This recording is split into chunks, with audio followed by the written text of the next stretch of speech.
जब एक ऑफर करे दूसरा एक्सेप्ट करे तो क्या बनेगी? कंसिडरेशन ऐड करेंगे एग्रीमेंट में, इनफोर्सेबिलिटी, तो क्या बनेगा? कॉन्ट्रैक्ट। यानी कि ऐसा एग्रीमेंट कॉन्ट्रैक्ट बनेगा जिसके साथ क्या होगी? इनफोर्सेबिलिटी। और याद करो हमने डिस्कस करना शुरू किया था कि ये इनफोर्सेबिलिटी कैसे ऐड होगी बोला? कॉन्ट्रैक्ट के सारे एसेंशियल पूरे करोगे तो इनफोर्सेबिलिटी ऐड। यानी कि नो डाउट कॉन्ट्रैक्ट अगर यहाँ पे बना है उसमें valid offer, valid acceptance, consideration, सारा कुछ वो भी होना चाहिए, लेकिन इसके अलावा कुछ और चीजें भी थी। याद करो कि जब एसेंशियल पढ़ने शुरू किया हमने चैप्टर नंबर 3 के अंदर, शुरुआत जहां से हुई तो उसने कहा कि एसेंशियल तो वैलिड कॉन्ट्रैक्ट कौन कौन से हैं बोला? ये पार्टीज, ये दोनों पार्टीज अपनी मर्जी से कॉन्ट्रैक्ट कर रही हो तो फ्री कॉन्सेंट होनी चाहिए, ऐसे ही मेरा। और फिर हमने डिस्कस किया पार्टीज के दोनों कॉम्पिटेंट टू कॉन्ट्रैक्ट होने चाहिए। और फिर हमने डिस्कस किया लॉफुल ऑब्जेक्ट और लॉफुल कंसिडरेशन और नॉट एक्सप्रेसली डिक्लेयर्ड वोइड। तो ये मेरे हमने पढ़ा था, ये सारी रिक्वायरमेंट्स पूरी होंगी तो क्या बनेगा? एक वैलिड कॉन्ट्रैक्ट बनेगा। फिर इन इन पांचों चीजों को हमने एक एक करके पढ़ना शुरू किया। फ्री कॉन्सेंट तो हमने कहा था वो जाके चैप्टर नंबर 4 में पढ़ेंगे, लेकिन उससे पहले हमने कॉम्पिटेंस ऑफ पार्टीज को पढ़ना शुरू किया। हमने ये देखा कि सर कौन होगा जो कॉम्पिटेंट टू कॉन्ट्रैक्ट होगा? हमने कहा कि वो बंदा जो मेजर हो, जो सॉन माइंड हो, जो हाँ नॉट डिस्क्वालिफाइड लॉ, ऐसे लोग क्या है? Competent to contract. तो फिर हमने देखा था कि फिर इनकॉम्पिटेंट टू कॉन्ट्रैक्ट कौन होगा? Minor, unsound mind, disqualified. और फिर मेरे बच्चे इन्हीं को, ये जो तीन हमने पहला एसेंशियल पढ़ना शुरू किया यहाँ पे फ्री कॉम्पिटेंस ऑफ पार्टीज का, उसमें से इन तीन चीजें थी, मेजर, सॉन माइंड और नॉट डिस्क्वालिफाइड। इसमें सबसे पहले हमने मेजोरिटी की चीजों को डिस्कस करना शुरू किया था। सर मेजोरिटी से यहाँ पे मुराद क्या है? हमने कहा था कि पाकिस्तान के अंदर जो कॉन्ट्रैक्ट एक्ट है, कॉन्ट्रैक्ट एक्ट 1872 एप्लीकेबल है, और इसके मुताबिक जो आपकी एज ऑफ मेजोरिटी है वो 18 साल है। लेकिन इसकी एक्सेप्शन भी है हमारे सिलेबस के अंदर। हाँ, ऐसा गार्डियन जिसका माइनर अपॉइंट हुआ। शर्म तो नहीं आ रही? मैंने कहा था हो सकता है थोड़ा सा वापस भी आ जाए ना, जाग भी रहेंगे नहीं। ऐसा गार्डियन जिसका माइनर अपॉइंट हुआ हो ऐसा माइनर जिसका गार्डियन अपॉइंट हो। और फिर याद करें कल हमने 4 पॉइंट्स और डिस्कस किए थे, अगर आपको याद। उन 4 पॉइंट्स में हमने डिस्कस किया था कि माइनर को रूल ऑफ एस्टॉपल माइनर पर अप्लाई नहीं नहीं, अभी रुको जरा। रूल ऑफ एस्टॉपल क्या था हमारा? लेकिन वो इकरार भी उसने बताया, किस चीज का इकरार वो भी बताना ना। हाँ, अगर वो ये इकरार करे कि मैं मेजर हूं और मुझसे कॉन्ट्रैक्ट कर लो, तो वो इस इकरार से मुकर सकता है। हर इकरार की बात नहीं हो रही फिलहाल, यानी कि फ्रॉडुलेंटली जानबूझ के अगर वो आपके सामने इकरार करे कि मैं मेजर हूं, मुझसे कॉन्ट्रैक्ट कर लो, मैं बिल्कुल कॉम्पिटेंट कॉन्ट्रैक्ट हूं, लेकिन वो बाद में अपनी इस स्टेटमेंट से मुकर सकता है क्योंकि उसके ऊपर रूल ऑफ एस्टॉपल अप्लाई नहीं होता। फिर हमने डिस्कस किया था माइनर बचपन के किए हुए एग्रीमेंट्स को बड़ा होके रेटिफाई नहीं कर सकता। रेटिफिकेशन हमेशा जो पहले हो चुका हो उसकी होती है दुरुस्तगी, क्योंकि ये दुरुस्तगी है। रेटिफिकेशन क्या है? जो हो चुका हो उसकी दुरुस्तगी है। लेकिन ये अपने वो बचपन के एग्रीमेंट्स को बड़ा होकर दुरुस्त भी नहीं कर सकता, दोबारा से कॉन्ट्रैक्ट भी नहीं बना सकता कि चले मैं आप परफॉर्म कर दूंगा। फिर हमने डिस्कस किया था माइनर कभी भी इंसॉल्वेंट नहीं होता। क्यों नहीं होता भला कोई बंदा इंसॉल्वेंट? अच्छा ये बताओ, पाकिस्तान के अंदर क्या पागल इंसॉल्वेंट हो सकता है? वो भी इनकम्पिटेंट कॉन्ट्रैक्ट। और डिसक्वालिफाइड पे लाओ, वो भी नहीं, क्योंकि जो कॉन्ट्रैक्ट ही नहीं कर सकता वो कभी इंसॉल्वेंट नहीं हो सकता। इन देखो, लाइबिलिटी आपके खाते में है, और लाइबिलिटी तभी आपके खाते में आएगी जब कॉन्ट्रैक्ट करोगे। बगैर कॉन्ट्रैक्ट के कभी कोई बंदा किसी चीज के लिए लाइबल नहीं।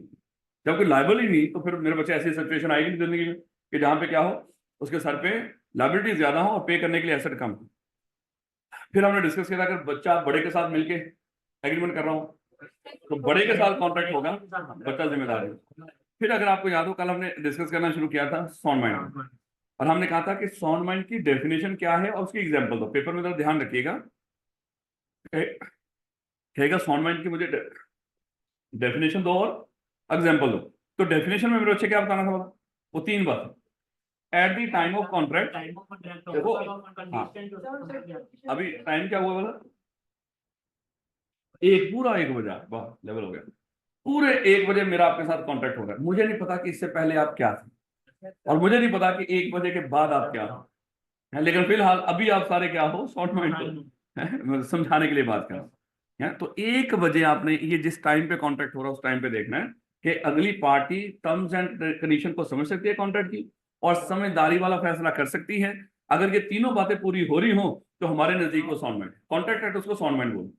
कहता है इससे पहले भी चाहे उसकी ये सिचुएशन ना हो, वो कॉन्ट्रैक्ट की टर्म्स एंड कंडीशन को नहीं समझ सकता था, रैशनल डिसीजन नहीं ले सकता था 12:55 पे, लेकिन एक बजे वो इस कंडीशन में है, तो हमारे नजदीक वो क्या होगा। और फिर एग्जाम्पल क्या है, अनसाउंड माइंड पर्सन की एग्जाम्पल है, साउंड माइंड की एग्जाम्पल नहीं होती। अब ये नहीं कहना मैं, मेरे दोस्त, मेरे सारे फैमिली मेंबर सब साउंड माइंड है। हाँ, अल्लाह माफ करे, एग्जाम्पल किसकी है, अनसाउंड माइंड की, क्योंकि उनके अलावा सारे क्या है, वो साउंड माइंड ही है। तो याद करें मेरे बच्चे, हमने डिस्कस किया था अनसाउंड माइंड कितनी तरह के थे, बोला 3 तरह के। 3 तरह के अनसाउंड माइंड हो सकते हैं। वैसे तो हमारे नजदीक कोई भी पागल पागल ही होता है, लेकिन लॉ ने कहा कि नहीं, मेरे नजदीक कोई भी पागल 3 तरह के हो सकते हैं। एक ऐसा पागल जो पूरे का पूरा, तो जो भी होगा वो पूरे का पूरा ही होगा, यानी कि पक्का पक्का पागल है, यानी कि शुरू से एंड तक, अल्लाह माफ करे, वो पागल हो, तो ऐसे बंदे को हम क्या बोलते हैं, हाँ, स्पेसिफिक या इडियट पर्सन। ऐसा बंदा जिसकी जिंदगी में कभी कोई लम्हा नहीं आता कि जब वो सॉन माइंड है। फिर हमने डिस्कस किया था कुछ ऐसे लोग भी होते हैं जो ज्यादा देर पागल रहते हैं, लेकिन कभी कभार सही भी हो जाते हैं। याद करो, हाँ, हमने कहा था इनको सहीपन का दौरा पड़ता है, लोगों को पागलपन का पड़ता है और इनको सहीपन का दौरा पड़ता है। और क्या ये कॉन्टेक्ट कर सकते हैं, हाँ, ये तो अल्फाज क्या थे, वो लोग जो यूजुअली अनसाउंड माइंड होते हैं और occasionally sound mind, usually unsound mind, occasionally sound mind, उस लम्हे कॉन्टेक्ट कर सकते हैं जिस लम्हे वो साउंड माइंड। और फिर हमने एक ऐसा बंदा भी डिस्कस किया था जो ड्रंकन पर्सन है। ये ड्रंकन पर्सन कौन सा होगा, कोई भी चीज जो ऐसी सब्सटेंस आपने इजाफी यूज कर लिया हो, हमने कहा जैसे आपका दिमाग काम करना बंद कर दे, चाहे वो कोई मेडिसिन हो चाहे कुछ भी हो। तो यहाँ पे मेरे से हमने डिस्कस किया था, ये वो बंदा है जो यूजुअली साउंड माइंड होता है, ओकेजनली अनसाउंड माइंड, बस उस ओकेजन में कॉन्टेक्ट नहीं करेगा जब ये अनसाउंड माइंड, बाकी ये कर सकता है। ऐसे था मेरे बच्चे कुछ। तो ये अगर आपको याद हो, कल हमने यहाँ तक चीजें डिस्कस कर ली थी, लेकिन थोड़ा सा मैंने कहा था कि ये डिस्क्वालीफाइड फ्रॉम कॉन्ट्रैक्टिंग। अच्छा देखो, आपको आएगा टेस्ट, आज भी टेस्ट है ना आपको, ठीक, कल फिर टेस्ट हो, हाँ कल फिर टेस्ट हो, क्या चैप्टर 2, बेटा आप हो ना एग्जाम्पल, कहना सर ये जो आप पेपर चेक कर रहे हो आप भी साउंड माइंड हो, सर मैं जो पेपर लिख रहा हूँ वो भी साउंड माइंड हूँ, सर ये जिसने पेपर बनाया सर वो भी साउंड माइंड है। खुदा का खौफ कर, साउंड माइंड की एग्जाम्पल क्या होती है, अच्छा क्या एग्जाम्पल हो सकती है साउंड माइंड की, अच्छा बता। यानी कि पागलों के अलावा बाकी सारे साउंड माइंड हैं। वो पागल है, तुझसे पूछेगा साउंड माइंड की एग्जाम्पल दो, वो एग्जाम्पल ही किसकी लेगा आपसे, अनसाउंड माइंड की। हाँ, हद हो गई यार।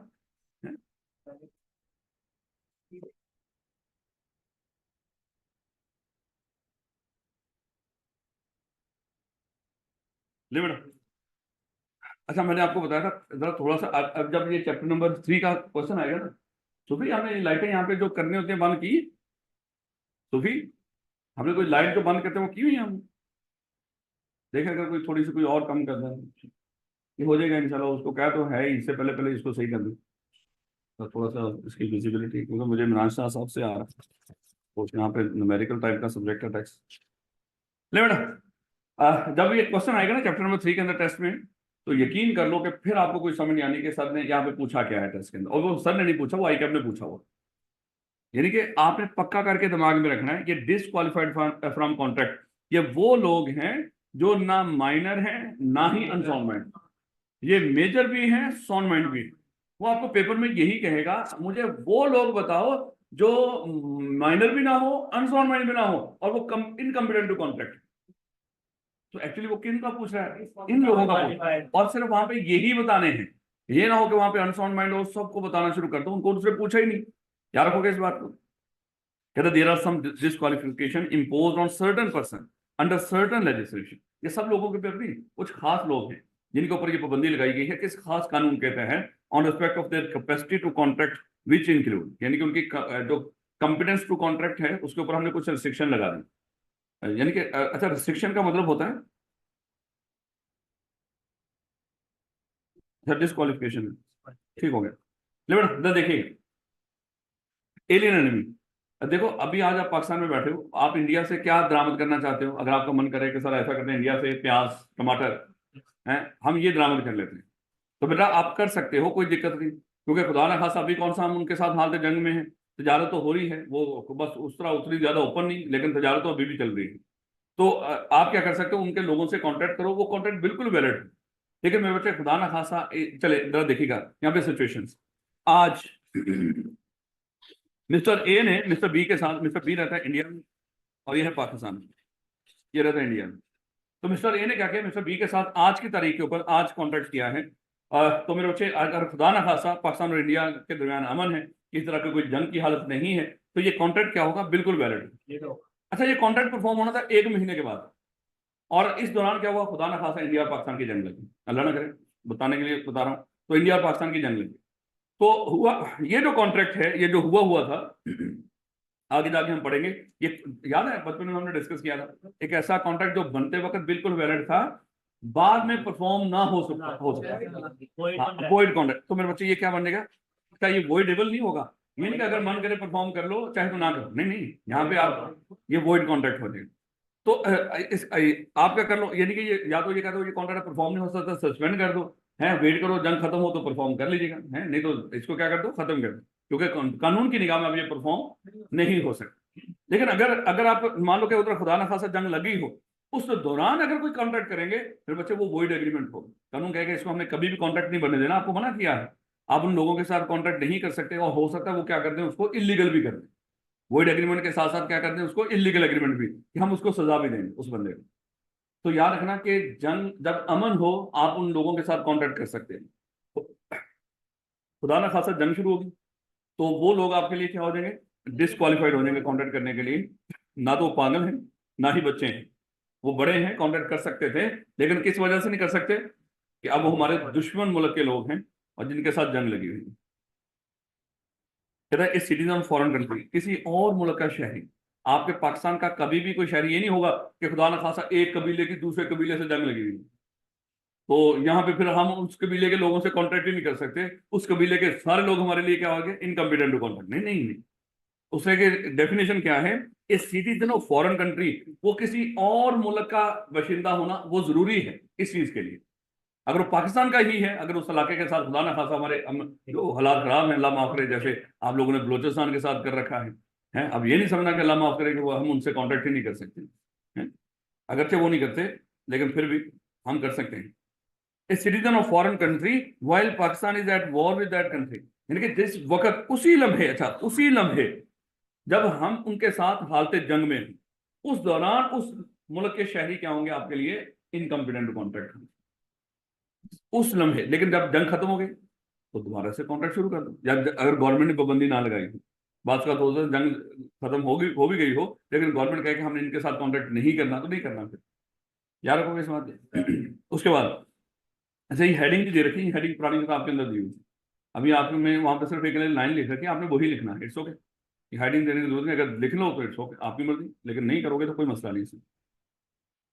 नोड़ा कल हमने डिस्कस किया था फॉरेन सॉवरेन्स और एम्बेसडर, ये हकूमती सतह पे पाकिस्तान में आए हुए सफीर और हकूमती सतह पे पाकिस्तान में विजिट करने वाले वफ्द, जो किसी मानो के दुबई से कोई वफ्द आया हुआ है, चाइना से कोई वफ्द आया हुआ है हुकूमती सतह पे, तो इस तरह के जो वफ्द आते हैं मेरे बच्चे, जो बातचीत करते हैं यहाँ की गवर्नमेंट्स के साथ आके, वो उन लोगों को लॉ ने डिस्क्वालीफाई कर दिया, ये इन लोगों के साथ कॉन्टेक्ट ना करना, क्योंकि जब ये लोग पाकिस्तान में आ जाते हैं, पाकिस्तान के मेहमान हैं, ये मेहमान है, चाहे यहाँ पे जो सफीर हैं, चाहे ये जो हुकूमती सतह पे लोग आते हैं, ये पाकिस्तान के मेहमान हैं। अगर हमारा कोई बंदा इन मुल्कों में जाता है, वहां पे जाके भी अगर कोई इस तरह का कोई मामला हो जाता है वहां पे, उस बंदे के खिलाफ उनके साथ हमारे वो हुए हुए, जिसको कहते हैं टीटीज वगैरह साइन हुई होती है, कि भाई अगर हमारा कोई बंदा सफीर या कोई वफ्द में से कुछ इस तरह का कोई वहां पे आपके मुल्क में करे, यहाँ पे कोई केस नहीं करना, आप लोगों का सफीर या कोई वफ्द हमारे मुल्क में आया हो, वो अगर कोई इस तरह की वायलेशन करेगा, हम उसके खिलाफ केस नहीं करेंगे।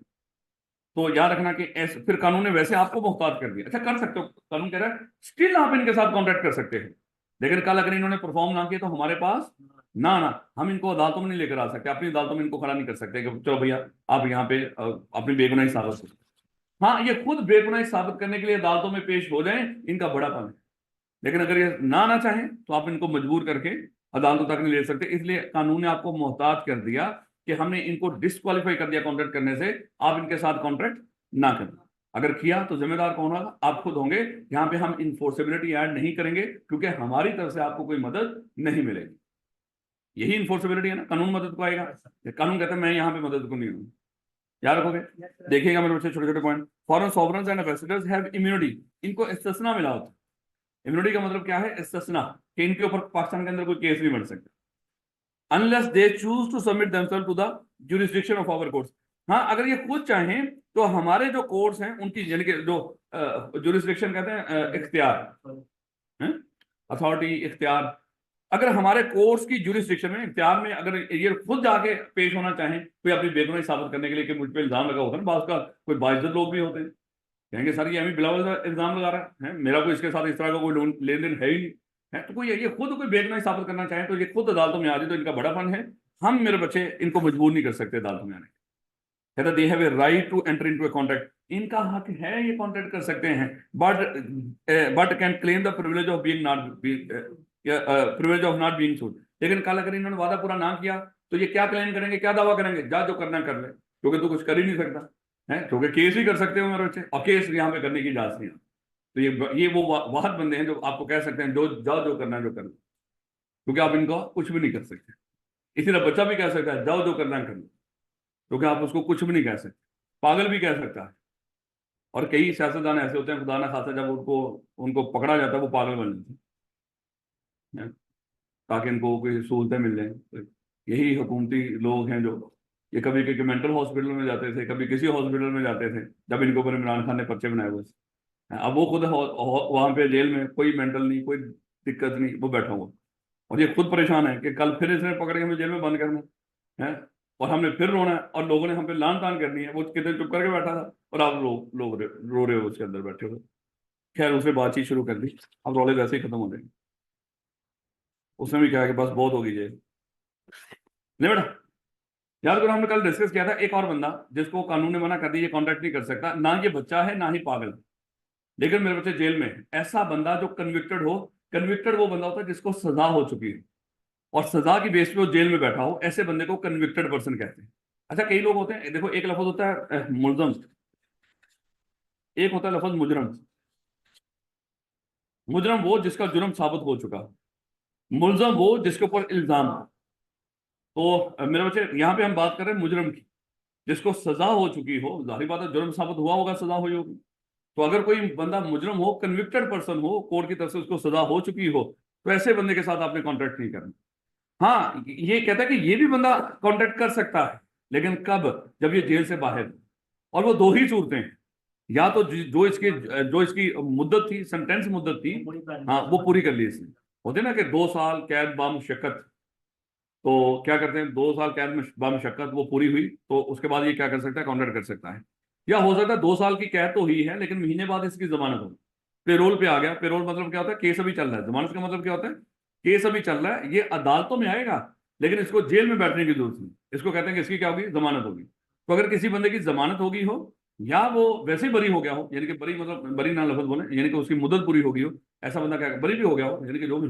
लेकिन यहाँ पे आपकी किताब में 2 अल्फाज हैं, लेकिन बरी हो गया फिर तो रौला ही हो गया ना। एक कन्विक्ट वाइल अंडर इम्प्रिजनमेंट, अच्छा ये लफ्ज बा मुशक्कत मैंने बोल दिया, कैद बा मुशक्कत, 2 साल कैद बा, इसका मतलब क्या होता है बोला, 2 साल कैद की तो समझ आ रही है, लेकिन बा मुशक्कत, हाँ इनसे काम भी, तो कभी काम करते हुए देखा है किसी कैदी को आपने, हैं? फिल्मों में देखा ना, वो पहाड़ों पे ले जाते हैं उनको, कहते हैं पहाड़ तोड़ो सड़कें बनाओ, हैं? यहाँ पे नहीं होता मेरे बच्चे, यहाँ पे जेल का सारा इंतजाम कैदियों के सुपुर्द होता है। वहां पे अगर मान लो कि एक बार है उसमें 150-200 बंदा है, उसके ऊपर सिर्फ एक बंदा पुलिस वाला बैठा होता है अंदर, वो भी दरवाजा लगा के बाहर बैठा होता है, उनके दरमियान में नहीं। तो बाकी वो सारे के सारे जितना जेल का इंतजाम, खाना पकाना, सफाई सुथराई, ईच एंड एवरीथिंग, वो लोग करते हैं जिनको कैद हुई होती है और वो बामशक्कत होती है। क्योंकि मुशक्कत हम यहाँ पे इनको पहाड़ों पे लेके जाके नहीं करवा सकते, तो मुशक्कत काम करवाना है हमसे, लेकिन काम कहाँ पे करेंगे, वो जेल के अंदर है, नहीं तनख्वाह नहीं मिलती इसकी। और यार वो कुछ और होता है, तू चुप कर रहा है।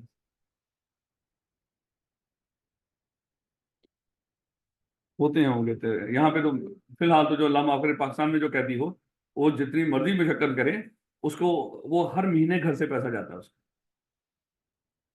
हाँ कुछ आगे होते हैं वहां पे अंदर, कुछ और खाते होते हैं वहां पे। कोई और कोई होता ना कि कोई बंदा किसी के साथ काम कर रहा है, कोई बड़ा बंदा है कुछ इस तरह के, उनके साथ काम करो, वो क्या करते रहते हैं, वो उनको पैसे देते रहते हैं,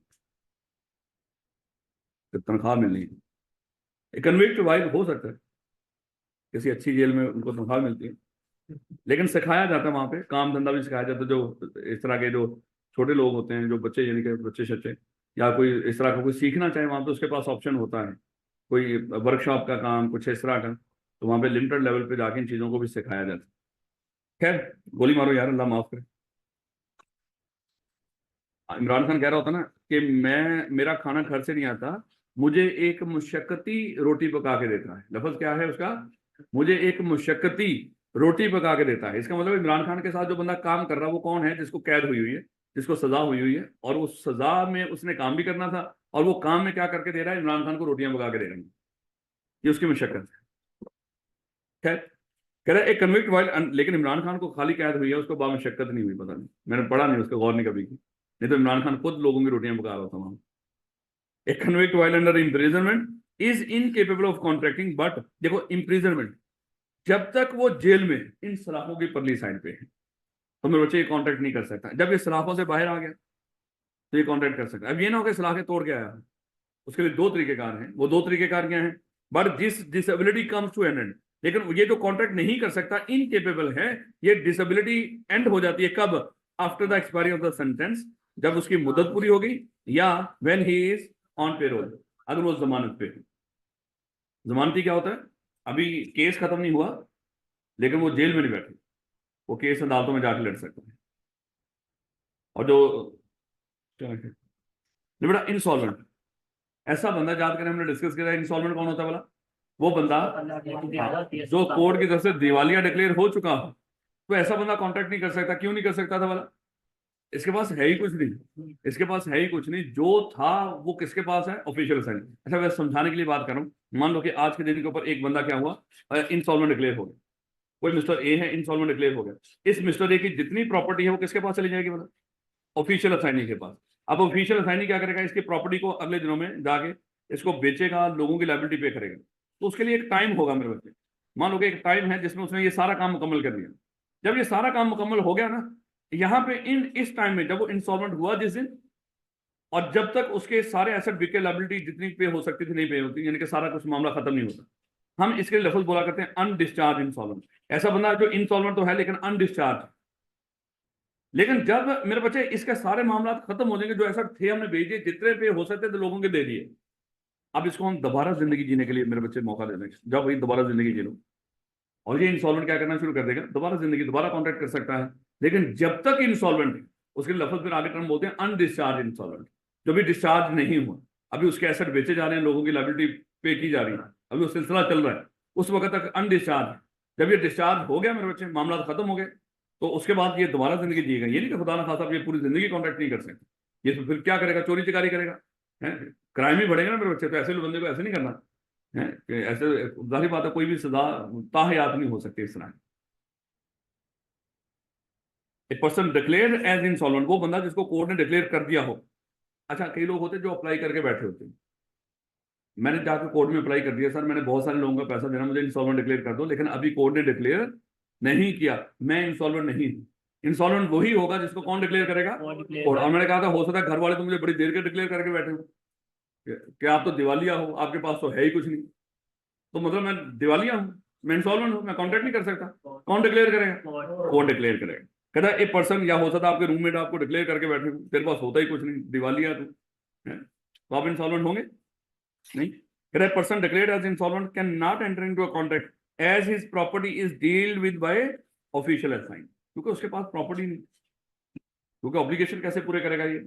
आर ऑफिशियल रिसीवर, क्योंकि उसकी प्रॉपर्टी ऑफिशियल रिसीवर कह रहे उसको, जो कोर्ट का नुमाइंदा होगा, चाहे ऑफिशियल असाइन नहीं कहे, उस बंदे के पास है, इसके पास कुछ भी नहीं, इसलिए इसके साथ कॉन्ट्रैक्ट ना करना। ये डिस्क्वालीफाई कर दिया उन्होंने। इंसॉल्वेंट मतलब वैसे कॉन्ट्रैक्ट कर ही नहीं सकता।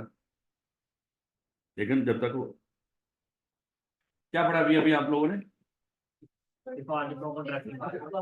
देखो ये शुरू कहां से हुआ था बोला? Competence of party. हमने एक एसेंशियल पढ़ लिया रोज, 5 एसेंशियल थे। Free consent, competence of party, lawful object, lawful consideration, expressly declared void agreement. इन 5 में से, not expressly declared void agreement, ठीक हो गया। इन 5 में से एक हमने पढ़ लिया है, कॉम्पिटेंस ऑफ पार्टी, वो हमारा कंप्लीट हो गया। अब इसके बाद कभी जिक्र आया करेगा, अदरवाइज टॉपिक खत्म हो गया।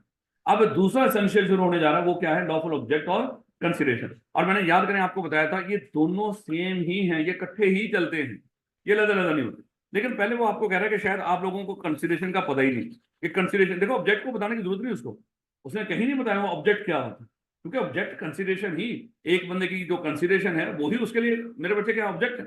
जैसे मैंने कहा था मोबाइल में 10,000 का बेच रहा हूँ, तो मेरा मकसद क्या है, वो 10,000 मुझे चाहिए।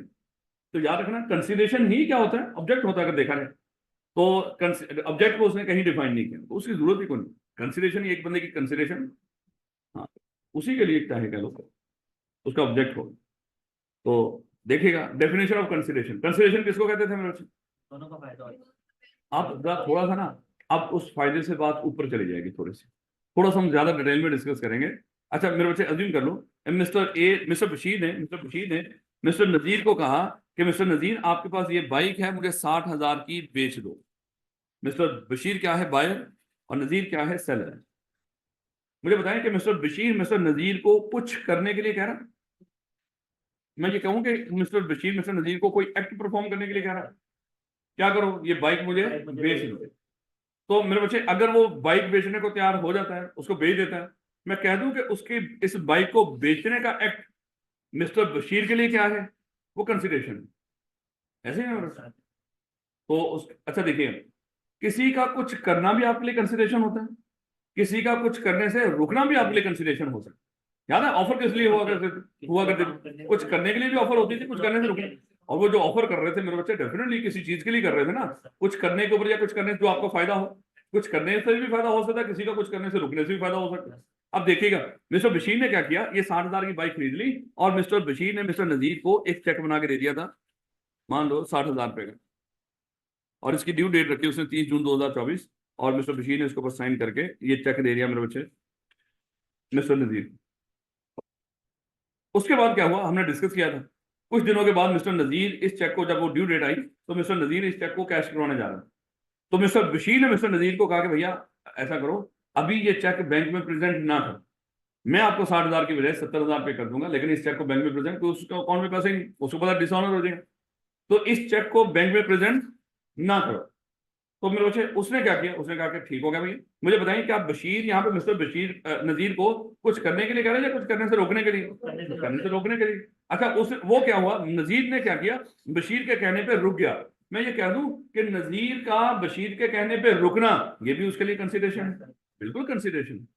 किसी का कुछ करना किसी के लिए कंसिडरेशन हो सकता है, किसी का कुछ करने से रुकना भी आपके लिए कंसिडरेशन हो सकता है, मतलब फायदा है ना, हम तो बात कर रहे हैं फायदे की। अच्छा चलो मान लो मिस्टर बशीर नजीर ने क्या किया, बैंक चेक को बैंक में प्रेजेंट किया और वो डिसऑनर हो गया, उसके ऊपर उसने स्लिप लगवा दी डिसऑनर की। अब उसका हक है कि वो बशीर के खिलाफ केस कर सकता है। बशीर ने नजीर को कहा कि भैया देखो आप सब्र करो थोड़ा सा, अगर मुझ पे केस ना करो, थोड़ा सा सब्र का मुजाहरा करो, तो मैं आपको कोई 2-4 हजार एक्स्ट्रा पे कर दूंगा, मेरे ऊपर केस ना करो। तो वो इस बात में मान गया, ठीक है भाई मैं आप पर केस नहीं करूंगा, मैं सब्र कर लेता हूँ कुछ दिन, क्या आप मेरी पेमेंट कर दोगे। तो ऐसे में मेरे बच्चे मुझे बताएं क्या उसका सब्र करना भी उसके लिए कंसिडरेशन है कि नहीं? बिल्कुल, ये सब्र करना भी कंसिडरेशन। अब देखो मैं आपको कहता हूँ बेटा ये दीवार पेंट कर, आपने मेरे कहने पे दीवार पेंट करनी, अच्छा ये भी बड़ा इंपॉर्टेंट है, आपने खुद ही दीवार आगे पेंट कर दी कि मेरे कहने पे की है, ये भी आगे जाके हमने पढ़ना है। ये अभी हमें सही से समझ आएगा कि कंसिडरेशन होती क्या है, और हम देखेंगे कानून ने हमें किस तरह बचाया है। अगर ये कानून ना होता, इस तरह की चीजें कानून ना होती, तो मेरे बेटे हम रुल जाते हैं। मान लो कि मैंने आपको कहा कि बेटा इस दीवार को पेंट कर दो, क्या मैं कुछ करने के लिए कह रहा हूँ, बिल्कुल कुछ करने के लिए कह रहा हूँ। तो मेरे बच्चे अगर आप ये दीवार पेंट कर देते हो मुझे कोई फायदा मिला है, आपका ये दीवार को पेंट करना ये एक्ट मेरे लिए क्या है, कंसिडरेशन है। मैं किसी वर्कशॉप पे जाके कहता हूँ सर ये मेरी बाइक सही कर दो, उसने बाइक सही कर दी, उसका ये एक्ट मेरे लिए क्या है, कंसिडरेशन है। बात समझ आ रही, 200 किसी को गाड़ी बेच रहे, मैंने कहा कि 200 इसको गाड़ी ना बेचो, है? मैं आपको 5 लाख की बजाय 5.5 लाख रुपए पे कर दूंगा, इस बंदे को गाड़ी ना बेचो। 200 में उसको गाड़ी नहीं बेची तो मेरे लिए कंसिडरेशन है। किसी का कुछ करना भी कंसिडरेशन हो सकता है, कुछ करने से रुकना। लेकिन ये तो वो है जो साइमल्टेनियसली कॉन्ट्रैक्ट परफॉर्म हो रहा हो, कुछ ऐसे भी तो कॉन्ट्रैक्ट होते हैं जो फ्यूचर में जाकर परफॉर्म होते हैं। याद हमने डिस्कस किया था कि आज मेरा आपसे कॉन्ट्रैक्ट हो रहा है और वो कॉन्ट्रैक्ट परफॉर्म होना आज से महीने 6 महीने साल बाद, तो वहां पे कंसिडरेशन क्या होगी, प्रॉमिस, यानी कि फिर वादा ही क्या होगा, कंसिडरेशन। थोड़ी बहुत बात समझ आ रही है, हम पढ़ने जा रहे हैं मेरे बच्चे कंसिडरेशन की डेफिनेशन। कहता है कि व्हेन एट द, अच्छा ये बड़ी अहम, अगरचे ये कल के लेक्चर से ही आपको सारी चीजें क्लियर होंगी, लेकिन उसके बावजूद जितनी की चीजें आज हम समझ सके उसको समझना है, और जितनी की समझाई जाए उतना ही समझ लेंगे, वो मोर देन सफिशिएंट। पर टाइम क्यों देखा तुमने? नहीं नहीं, मुझे बता, तुमने टाइम क्यों देखा? क्लास कितने बजे तक है बोला? तो शर्म तो नहीं आ रही है? अभी 1:25 हुए। ले बेटा, बंद कर रहे हैं इसे? ठंड लग रही है? शाबाश। और को भी किसी को ठंड लग रही है तो बंद कर दो। इधर आगे बैठ गया करो मुझे। छोटी सा वो भी चलाया हुआ है। बढ़िया है छोटी सा। ले बेटा, यानी कि 4 एसी चलाए हुए हैं। ले बेटा, तो देखिएगा, when at the desire of the promisor. देखो भाई, ऑफर हुई, एक्सेप्टेंस होगी, प्रॉमिस बन गई। याद है फिर हमने डिस्कस किया था, उसके बाद आप मजीद ऑफर और ऑफर ही नहीं रहते, प्रोमिजर प्रॉमिस बन जाते हैं। अच्छा, प्रोमिजर कौन होता है बोला? जिसका ऑब्लिगेशन, जो जिम्मेदार हो, जिसकी रिस्पॉन्सिबिलिटी हो। अच्छा, याद रखना, आप उसी चीज के लिए प्रोमिजर बनेंगे, उसी चीज के लिए जिम्मेदार बनेंगे, जो काम, जो चीज, जो एक्ट आपकी ख्वाहिश पे हुआ हो। जो चीज आपकी ख्वाहिश पे नहीं हुई, आप उसके लिए कभी भी प्रोमिजर नहीं बनेंगे। ये देखो, हम किसको पढ़ने लगे हैं? जब हम किसी को, जैसे जस्ट एग्जांपल, मान लो कि आप बहुत आप पेंट शेड करना ही आपका काम है दीवारों को। आपने यहाँ पे लॉ में एडमिशन ले लिया, आपने देखा कि सीएपी की दीवारें तो थोड़ी सी खराब है। आप अगले दिन आए, आपने माशाल्लाह सारी दीवारें पेंट कर, और लाके मेरे सामने 50,000 का बिल रख दिया, सर ये बिल पे कर। मैं पूछ रहा हूँ, बेटा ये किसका है? सर वो दीवारें पेंट कर। मुझे बताइए, अब ये मुझे मेरा ऑब्लिगेशन बना रहा है कि नहीं? मुझे नहीं बना तो रहा है ना। बच्चा तो कह रहा है ना कि सर आपने क्या करना है, मुझे 50,000 पे करना है। किस चीज का? ये दीवारें मैंने पेंट की। मुझे वो क्या कह रहा है? प्रोमिजर हो सर, आप क्या हो? प्रोमिजर हो। ये आपका ऑब्लिगेशन है कि आप मुझे 50,000 पे करोगे। लेकिन मैं अगली बात उससे पूछूंगा, बेटा ठीक हो गया, मेरा ऑब्लिगेशन तो है, लेकिन क्या ये काम मेरी ख्वाहिश पे किया आपने? नहीं। तो जो काम मेरी ख्वाहिश पे ना हुआ हो, वो मेरे लिए कभी कंसिडरेशन नहीं। याद रखना, जो कोई बंदा आपके लिए कोई काम कर रहा हो और उसमें आपकी ख्वाहिश ना हो, वो चीज कभी भी, चाहे जितना मर्जी बेनिफिट आपको मिल जाए, वो कभी भी चीज आपके लिए कंसिडरेशन। और जब तक कोई चीज आपके लिए कंसिडरेशन ना बने, उस वक्त तक आप उसके लिए प्रोमिसर भी नहीं बनते। भाई, प्रोमिसर बनने के लिए आपको भी तो कुछ मिलना चाहिए ना। सर मिला तो है, ये दीवारें आपकी पेंट होगी, लेकिन मेरी ख्वाहिश पे नहीं। और जो काम आपकी ख्वाहिश पे ना हो रहा हो, वो कभी भी आपके लिए कंसिडरेशन नहीं बनेगा, और आप उसके लिए कभी भी प्रोमिसर नहीं बनोगे। और ये वाला कानून हर अनपढ़ को भी पता है, कसाई को भी पता है, लेकिन पता नहीं तो किसको नहीं, हमें नहीं पता, क्योंकि हम पढ़ रहे हैं। हमें इसलिए नहीं पता। कसाई को इसलिए पता है क्योंकि वो रियल लाइफ के अंदर ये चीजें इंप्लीमेंट करके बैठा हुआ। अब जस्ट एग्जांपल, आप क्या करते हो? आप किसी कसाई के पास गए, उसको कहा कि सर 2 किलो गोश्त दे दो। उसने क्या किया? गोश्त का एक पीस उतारा, उसको ला के ठा मारा उसके ऊपर, कंधे के ऊपर, जो भी उसने वेट वेट के लिए रखा होता। उसका वेट हुआ, मेरे बच्चे को हो गया 2.5 किलो। आपने लेना कितना था? 2 किलो। अब वो आपको कहेगा, सर 2.5 किलो हो गया, क्या मैं ये 2.5 किलो ही पैक कर दूं? ये क्या कर रहा है वो? आपकी ख्वाहिश हासिल कर रहा है, क्योंकि उसको पता है कि इसने 2 किलो मुझे कहा था, अगर मैं इसको 2.5 किलो पैक करके दे दूं और 2.5 किलो के इसके पैसे लूं, वो कभी भी नहीं मुझे देगा। उसे 2 किलो के देने के लिए लायबल है, जो उसकी ख्वाहिश थी। फिर वो क्या कहेगा? सर ये 2.5 किलो कर दूं? आप कहते नहीं भैया, 2 किलो ही। फिर वो क्या करेगा? उसको आधा हिस्सा उतार देगा। उसको पता है कि मैं ये काम इस बंदे की ख्वाहिश पे नहीं कर रहा, और अगर उसकी ख्वाहिश पे नहीं कर रहा तो ये चीज उसके लिए ऑब्लिगेशन नहीं होगी, और वो कभी भी प्रोमिसर नहीं बनेगा। याद रखोगे इस बात को? Yes, sir. आप देखो ना, आप क्या करते हो? आपने ऊबर या क्रीम करवाई, गर्मियों के दिन है, आपने औकात के लिहाज से बगैर एसी वाली करवाई। जब आप उसमें बैठे, उसने आपसे पूछा, सर अगर आप कहें तो मैं एसी चला दूं? उसको पता है कि अगर इसने कहा कि एसी चला दो, तो फिर पक्की बात है इसे पैसे कौन से चार्ज होंगे? एसी वाले। और अगर इसने ना कहा तो डेफिनेटली फिर तो हम जा ही रहे हैं गर्मी में, ये भी मर रहा है साथ, मुझे भी इसने सताया हुआ है। गरीब बंदे को बैठा के वो भी पछता रहे होते हैं वास्तव में, लेकिन क्या करें, हैं? उनकी भी रोजी रोटी है। कभी सफर किया ही होगा आपने, जब उसको कहोगे नहीं एसी नहीं चलाना, मुझे तो अभी भी ठंड लग रही है। चले, मजाक कर रहा हूँ। हुआ क्या? कोई भी चीज आपके लिए कंसिडरेशन कब होगी? और मैंने क्या बोला? ये हर एक बंदे को पता है, स्वाय आप लोगों को। इवन देन, जब आप गए वहां पे बैठे, किसी होटल में बैठे, किसी ढाबे पे बैठे, आपने उसको कहा कि भाई दाल रोटी ले आओ, उसने आके पूछा कि सर साथ रायता सलाद भी कर दूं। भाई क्यों कर रहा है? उसको पता है कि अगर मैंने इसके कहे बगैर ला के रख दिए, ये उसके लिए जिम्मेदार नहीं है। हाँ लेकिन सर आप कहोगे सर वो तो जब हम खाना ले आता है साथ वैसे भी, और हमें बिल चार्ज करता है। मेरे बच्चे वो तब लेके आता है जब वो इम्प्लॉयड ऑफर करता है, उसका ला के सलाद रहता रखना इम्प्लॉयड ऑफर है, और माशा आपका उठा के खाना वो क्या है, एक्सेप्टेंस है। अब क्या करो? नहीं नहीं ले जा ले जा ले जा, मुझे ना मुझे डर लगता है सलाद से, ले जा इसको उठा के। तो फिर मेरे बच्चे आप उसके लिए जिम्मेदार होता है ना, जब वो ला के मिनरल वाटर की बोतल रखते हैं आपको, नहीं नहीं नहीं रहने दो, क्योंकि पानी आप टका के बाहर से पी के आते हो और बाहर ही जाके पिएंगे, 200-300 रुपया क्यों दें उसको? ऐसे ही करते हो कि नहीं? शर्म आती है। वैसे दिल ऐसे ही कर रहा होता है, लेकिन सर इतने बड़े होटल में जाके बैठ गए, अब वो 50-60 रुपए वाला पानी भी उसने 200-300 रुपए का चार्ज कर दिया, मजबूरी है, दिखावा भी तो करना ना सर, है तो फिर क्या हुआ, 250-300 रुपया चला जाएगा। खैर, हर एक को पता है कि कोई भी चीज किसी के लिए कंसिडरेशन कब बनेगी। आप यहाँ पे बिलो आप आए एडमिशन ऑफिस में, आपने कहा कि सर बिलो में एडमिशन कर दो, हमने चुपके से सारे 8 के 8 पेपर में एडमिशन कर दिया। बताओ क्या आपके लिए ऑब्लिगेशन बनेगा? क्या आप प्रोमिसर बनेंगे उसके लिए? देखो, हम कह रहे हैं कि अगले बंदे के खाते में कोई जिम्मेदारी डल दे, भाई उसके खाते में जिम्मेदारी वो प्रोमिसर तभी बनेगा अगर वो कोई काम उसकी ख्वाहिश पे हो। और याद रखना इंप्लॉयड भी हो सकता है, जैसे अभी मैंने आपको एग्जांपल दे दी, इंप्लॉयड भी हो सकता है कि उसने लाके खाना रख दिया, एक्स्ट्रा रख दिया कुछ भी लाके, और आपने उसको खाना शुरू कर दिया, तो ये इंप्लॉयड एक्सेप्टेंस हो जाएगी। आप या तो उसको उठवा दो, भैया ले जा, होते नहीं तब रोटियां ला के रखे जाता है, एक वक्त आप कहते हैं भाई मजीद नहीं रखनी, जो उसने रख दी खाओ या ना खाओ, तो फिर आपके खाते में ये नहीं होगी कि सर ये देखें 10 रोटियां बच गई हैं, इसके पैसे मैंने देना, नहीं, आपको क्या पैक करवा के ले जाओ, ये आपकी ही है, या तो जब रख रहा था उस वक्त इनकार कर देते, ऐसे ही। When at the desire of the promiser, the promisee, promisee कौन है? जिसका हक है, वो हकदार।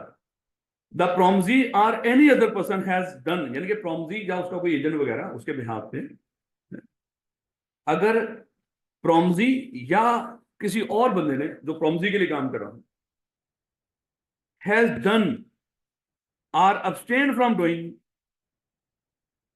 अच्छा ये चीजें अभी बाद में रहने दो, बस इस लाइन को पहले तो समझना, बाकी कुछ और, बस इस लाइन का मतलब समझो जो सबसे काम की चीज है। When at the desire of the promiser the promise, आगे एक ही बात है वो हम पढ़ेंगे, लेकिन यहां तक ये बात समझ आइए कि नहीं? कुछ सौखी किताबों वाले लोग कहते हैं सर यहाँ पे उन्होंने प्रोमिजी लिखा हुआ, When at the desire of the promisee, promissory लिखा हुआ, पता नहीं कोई होगी कोई सौखी किताब, नहीं आपकी तो औखी किताब है। तो याद रखना कि यहाँ पे प्रोमिजर ही है, अगर किसी किताब में हो, कोई रूममेट हो इधर उधर हो वो पंगा ले आपसे, आई के आपकी किताब में और होता भी प्रोमिजर ही है, भाई समझाओ ना उसको कि मतलब क्या है इसका, अपने लिए आसानी पैदा ना करो। Even not the desire of the promisee, नहीं प्रोमिजी नहीं, यहाँ पे प्रोमिजर है जिसकी जिम्मेदारी ठहरा रहे थे, अगर उसकी ख्वाहिश पे काम किया हो किसने, प्रोमिजी ने या प्रोमिजी के किसी एजेंट ने, तो मेरे बच्चे वो क्या होगा, तभी उसका ऑब्लिगेशन बनेगा, वो उसके लिए कंसिडरेशन। सादा ये कहना चाहता हूं, जो काम आपकी ख्वाहिश पे ना हो आपके लिए वो कभी कंसिडरेशन, और जो चीज आपके लिए कंसिडरेशन ना हो आप उसके लिए कभी प्रोमिजर नहीं बने। आप उसी चीज के लिए प्रोमिजर बनते हो जब आपको कोई कंसिडरेशन मिलेगी, और कंसिडरेशन वो होगी जो आपकी ख्वाहिश पे आपको कुछ मिले या कोई काम आपकी ख्वाहिश पे हो, और ये हर जगह पे असूल अप्लाई हो। कोई भी बंदा होगा वो हमेशा आपसे पूछता है सर ये काम ऐसे कर दूं, तो ये कोई आपने गाड़ी इवन बाइक, एक बेचारा वो वर्कशॉप क्या है, आप उसमें बाइक भी सही करने को, तो आपने कहा उसने कहा कि सर सुबह तक हो जाएगी, उसके बाद उसका फोन आया सर इसमें ये चीज भी खराब है, ये चीज भी सर उसको चेंज कर दूं, तो आपसे पूछ रहे हैं, क्यों पूछ रहे हैं? इस कानून के मुताबिक उसको पता है अगर मैंने उसकी ख्वाहिश पे ये काम ना किया जिसकी जिम्मेदारी बना रहा हूं कि तूने पे करना है, अगर मैंने वो जो प्रोमिजी है खुद वो पैसे लेने के लिहाज से बात कर रहे हैं ना, मकसद के लिहाज से हम चीजों को देखें, तो वो पैसे लेने के लिहाज से प्रोमिजी, आप पे करने के लिहाज से प्रोमिजर, लेकिन मेरे बच्चे वो तभी आप प्रोमिजर बनेंगे अगर वो आपकी ख्वाहिश पे काम करेगा। अच्छा आगे ये जो नेक्स्ट लिखा हुआ ना मेरे बच्चे, ये लिखे हुए हैं पास्ट प्रेजेंट और फ्यूचर के सेंटेंस लिखे हुए, कहता कि कंसिडरेशन क्या होती है, प्रोमिसर के कहने पर कभी किसी ने कुछ किया था या करने से रुक गया था, क्योंकि कुछ करना या करने से रुकना क्या होता है हमारे लिए कंसिडरेशन, और कंसिडरेशन क्या हो सकती है, पास्ट भी हो सकती है, प्रेजेंट भी हो सकती है, फ्यूचर भी हो सकती है। पास्ट कंसिडरेशन क्या हो सकती है कि कभी किसी को मैंने कुछ करने को कहा था साल 6 महीने पहले जब भी, और उसने मेरे लिए कुछ किया था, वो मेरे लिए क्या है, वो पास्ट की कंसिडरेशन। शायद आज मैं उसको पे कर रहा हूँ, लोग कहेंगे सर आपको क्या मिला? मैंने कहा कभी मुझे मिला था, इस बंदे ने मुझे पढ़ाया था, इस बंदे ने मेरा घर बनाया था, इसने उस वक्त ये चीजें फलानी मुझे बेची थी। तो ये कौन सी कंसिडरेशन होगी? ये पास्ट कंसिडरेशन। तो कंसिडरेशन पास्ट भी हो सकती है, किसी का पास्ट में कुछ करना या करने से रुकना भी आपके लिए कंसिडरेशन हो सकता है। आज प्रेजेंट कंसिडरेशन भी हो सकती है, अभी कोई आपके लिए कुछ कर रहा हो या करने से रुक रहा हो, ये भी कंसिडरेशन होगी। या वादा, आगे वो वादा कर रहा है फ्यूचर में आपके लिए कुछ करेगा या करने से रुक जाएगा, ये क्या होगी? ये फ्यूचर कंसिडरेशन। तो कंसिडरेशन पास्ट प्रेजेंट फ्यूचर तीनों तरह की हो सकती है। एक बच्चा आके मुझे कह रहा है कि सर ये ले पकड़े 10,000 रुपया। मैंने कहा किस चीज का? सर याद है आपने मुझे एक दफा बिलो पढ़ाया था, और मैंने कहा था सर मैं पे उस वक्त करूंगा जब मेरे पास पैसे थे। तो सर आज वो आप 2-3 साल पहले की बात है, आज मेरे पास पैसे थे, मैं लाके आपको दे रहा हूँ। मुझे बताओ ये मेरे लिए जो कंसिडरेशन है ये कौन सी है? Past consideration. या उस बच्चे के लिहाज से देखो, उस बच्चे को तो आज तो कुछ नहीं मिला, उसको क्या मिला था? पास्ट में जो उसको पढ़ाया था उसके लिए कंसिडरेशन थी। क्या आज पढ़ाया? नहीं नहीं, पास्ट में। इसीलिए आज आप पे करके बैठे, ये कौन सी कंसिडरेशन? प्रेजेंट है। आपने वादा कर लिया सर जब हम सीए क्वालिफाई करेंगे ना फिर आपके ये सब्जेक्ट की फीस देंगे। तो मेरे बच्चे मुझे बताएंगे यहाँ पे मेरे लिए कंसिडरेशन क्या है? फ्यूचर की कंसिडरेशन। वो जो वादा है आपका कि आप पे कर देंगे, वही मेरे लिए क्या होगी? कंसिडरेशन होगी। अब जरा शब्दों को देखिएगा। When at the desire of the promisor, the promisee, वो बंदा जिसका ऑब्लिगेशन है बना रहे हो आप, उसकी ख्वाहिश पे प्रोमिजी ने या उसके बिहाफ पे किसी बंदे ने, उसके एजेंट वगैरह ने कुछ किया था या करने से रुक गया था। Does or abstain from doing, कुछ कर रहा है या करने से रुक रहा है। Promises to do or abstain from doing, वादा कर रहा है कि वो कुछ करेगा या करने से रुक जाएगा। क्या? समथिंग। इस तरह का कुछ करना या करने से रुकना, या इन चीजों का वादा करना, इस काल है कंसिडरेशन। ये डेफिनेशन आपने ऐसे तैसे जैसे करके इसको ऐसे ही करना है। अब दिक्कत आएगी, वो पेपर में डेफिनेशन तो नहीं पूछेगा, उम्मीद है, लेकिन पूछ भी ले आपने ये लिखनी है, लेकिन ऊपर की डेफिनेशन से हमें कोई ज्यादा चीजें समझ नहीं आई। उसको भी पता कि बच्चों को ज्यादा चीजें समझ नहीं आई, उसने क्या कर दिया? Analysis of the above definition, उस अबव डेफिनेशन को उसने हिस्सों में डिवाइड करके आपको समझाने की कोशिश कर। हालांकि हमने इस एनालिसिस के बगैर समझाने की कोशिश कर लिया आपको। अब वो क्या करेगा? इसको हिस्सों में डिवाइड करके आपको समझाएंगे कि समझ आए। कह रहा है ऊपर की डेफिनेशन जो मैंने अभी बोली है मुझे खुद भी समझ नहीं आई, अब मैं आपको समझाने की कोशिश करूँ।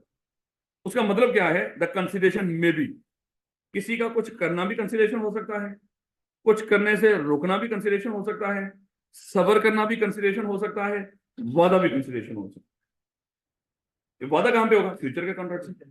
सबर कहां पे होगा? उसने वो, हाँ वो याद है वो बशीर, चेक डिसऑनर हो गया है लेकिन सबर कर रहा है कि अभी भी दे दे पैसे, सबर कर रहा हूं, नहीं तो केस कर दूंगा। उसने कहा कि चेक ही प्रेजेंट ना कर, तो उसने चेक प्रेजेंट नहीं किया उसके कहने पर, उसको रुक गया। तो किसी का कुछ करना, कुछ करने से रुकना। जैसे आप लोगों ने आगे कहा कि सर हमें लॉ पढ़ाओ, मैं सबर कर रहा हूँ, कुछ करने से रुक रहा हूँ, या कुछ कर रहा हूँ, कुछ कर रहा हूँ, मैं पढ़ा रहा हूँ आपको। मेरा ये एक्ट आपके लिए क्या है? कंसिडरेशन। भाई आपने मोबाइल खराब हो, जाके उसको कहा कि सर ये मोबाइल सही कर दो, कुछ कर ही रहा है ना मेरे से।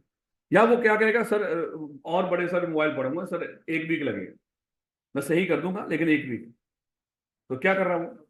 और सबर नहीं हुए, सबर, अल्लाह माफ करे हमारी जान निकल जाएगी अगर नहीं मिला मोबाइल है। सबर कर रहे हैं हम, खुदा का खौफ करो, प्रॉमिस कर रहा है कि मैं सही कर दूंगा इसको, लेकिन अभी नहीं कर रहा, सबर। तो उसकी प्रॉमिस ही आपके लिए क्या है? कंसिडरेशन। कुछ समझ आ रही है कि नहीं? सबर ही कर रहे हैं।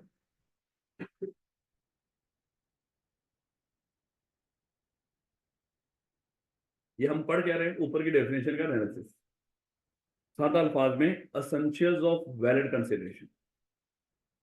हर कंसिडरेशन वैलिड नहीं होती, कंसिडरेशन को वैलिड होने के लिए ये चीजें होना जरूरी है।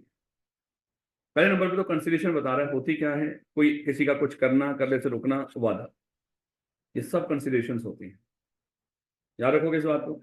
और consideration must B eight the desire of the promiser. क्या लिखा हुआ है? मस्त, मस्त, मस्त। और जहां पे याद लॉ के अंदर ना इंतहाई अहम होता है, मेरे बच्चे याद रखिएगा। आपने बिल्कुल मस्त होकर उस लफ्ज को मस्त ही पढ़ना है। इसके अलावा अगर उसको जरा भी चेंज किया सत्यानाश हो जाएगा, मैं सच्ची बता रहा हूँ। क्योंकि लॉ कहते हैं जो चीज मैंने मस्त कर दी, आपने सोचा भी कैसे कि उसको खुदा ना खासा टस से मस्त करो। मस्त मतलब मस्त। खैर, कहते किधर गया? The consideration must eight the desire of the promisor. जिसका ऑब्लिगेशन बना रहे हो वो काम, ऊपर के जो काम है, ऊपर के ये वाले, ये काम भी उसकी ख्वाहिश पे हुए हो तभी उसके लिए कंसिडरेशन। इसी तरह पढ़ना है, नहीं तो दिक्कत होगी। प्रोमिजर कौन है? जिसका ऑब्लिगेशन किसी के खाते में, जैसे मान लो मैं यहाँ पे बैठा हूँ, बाहर मैंने क्या, वो क्या होते हैं जो बाहर पौधे लगे होते हैं गली में, बगीचा होता है, वो घर के अंदर होता है बाहर होता है, या जो भी है, बाहर मैंने एक पौधों की क्यारी बना रखी है, उसमें घास उगी हुई है, और मैं यहाँ पे बैठा हुआ आपको पढ़ा रहा हूँ। तो वहां पे कोई बंदा आया, वो जो एक मशीन से लेके फिर रहा, उसने क्या किया, वो सारे पौधों की ट्रिमिंग श्रिमिंग कर दी, बेहतरीन कर दी, और लाके मुझे कह रहा है कि वो पे कर दो सर। क्या मैं पे करूँ? वो क्या बना रहा है, मुझे मेरा ऑब्लिगेशन बना रहा है, मुझे कह रहा है सर आप प्रॉमिसर, आपकी जिम्मेदारी है मुझे पे करो। लेकिन मैं कहूंगा सर ठीक हो गया, मेरी जिम्मेदारी तो थी, लेकिन कब थी? अगर मेरी ख्वाहिश पे करते, सर मैंने आपको कहा था उसको करो, है मैंने तो आगे ईद के जानवर लेकर आना था, मैंने तो उनको खिलाना था, ये सारा कुछ आपने काट के रख दिया उसको। बात समझ आ रही है कि नहीं? तो इसका मतलब क्या हुआ कि the consideration must B eight the desire of the promisor, और जिसका ऑब्लिगेशन बना रहे हो अगर उसकी ख्वाहिश पे काम नहीं हुआ, उसके लिए कभी भी कंसिडरेशन नहीं। यानी कि आप खुद से जो काम किसी के लिए करते हो वो काम उसके लिए कंसिडरेशन नहीं हो। मान लो कि आप बाहर गाड़ी खड़ी करके आए, किसी बंदे ने आपकी गाड़ी की सर्विस कर, भैया बताओ क्या आप उसके लिए पे करने के लिए लायबल हो? नहीं। क्यों बोला? आपकी ख्वाहिश पे नहीं हुआ वो काम, फायदा मिला है, लेकिन देखो ये असूल, ये दिमाग में आप खुद पे कर दो, कर दो, कानूनी तौर पे आप जिम्मेदार नहीं, क्योंकि वो काम आपकी ख्वाहिश पे नहीं हुआ, जितना मर्जी बड़े बेनिफिट हो सकता है। जब आप घर जाए कि कोई बंदा घर में हेलीकॉप्टर छोड़ गया, ये आपका है, मुझे बताओ। हाँ, ये नहीं कि अगले दिन आप उसको उड़ाते फिर मोहल्ले में, लेकिन मुझे बताओ क्या ये आपके लिए कंसिडरेशन है? नहीं। क्यों नहीं बोला? आपकी ख्वाहिश पे काम ही नहीं हुआ। बेनिफिट चाहे जितना मर्जी बड़ा मिल गया हो, लेकिन अगर ख्वाहिश पे नहीं हुआ तो आपके लिए कंसिडरेशन, चलो मान लो आप यूज भी कर लो, लेकिन वैसे तो ये होता है कि उसका वो वहां पे हेलीकॉप्टर छोड़ जाना, ऑफर थी आपका, उसको पकड़ के मोहल्ले के चक्कर लगाना शुरू कर देना, एक्सेप्टेंस। लेकिन खड़ा तो खड़ा रहने दो, हाँ वो फिर आपके लिए कंसिडरेशन। लेकिन अगर आप उसने चलाना शुरू कर दिया, इसका मतलब क्या हुआ? हाँ, इम्प्लॉयड एक्सेप्टेंस आपकी तरफ से। ये भी चीजों का ख्याल रखना है। फिर क्या कह रहा है? The consideration may be from promisee, और प्रोमिजी कौन होता है? जिसका राइट। देखो, अगर मैंने आपको कोई काम कहा है, वो काम करना मेरे लिए आपकी जिम्मेदारी है, जो मेरा राइट है वो आप लोग खुद भी परफॉर्म करके दे। जैसे मैं कहता हूँ ये दीवार पेंट कर दूं,